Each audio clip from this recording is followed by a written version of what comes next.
when all of this went down, Quad and all of this stuff, did you look at, knowing what you knew about Pac and Big's relationship, how did you look at that? Did you feel like he was just doing that to sell records, or did you really feel like, yo, man, he really got it in for us?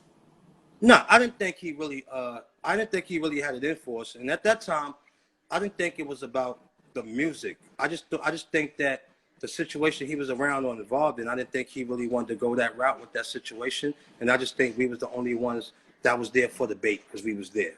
That's what I honestly think. You know what I mean? I didn't think he really wanted to do what he was doing with us. He didn't want to do that. And I just think that it was just that pressure on him. Or who knows? You know what I mean? Tupac was a very night and day guy. You know, one day, that's a Gemini's thing. Big was the same way. One day they could be super happy and amped, and the next day they sad and they angry and they just feel like telling everybody about themselves. We understood that about Pac. He was very vocal about everything.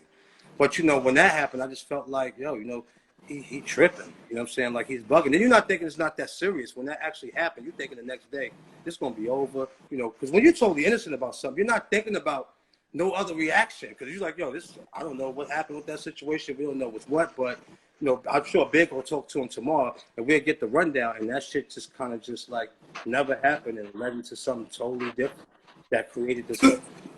You thought that it would be absolutely cool. You thought that it would be cool, shit would blow over, no problem.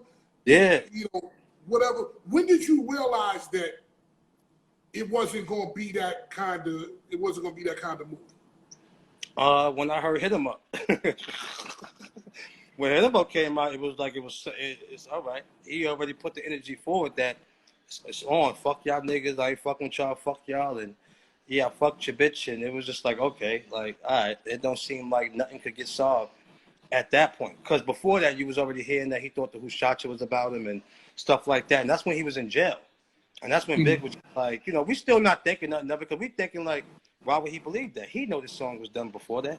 Everybody know this song was done before that. That song got nothing to do with what happened to you. But I get how people feel about it now, because I guess the timing of it, being that, he got shot and all that shit happened, and then Biggie dropped a record like that.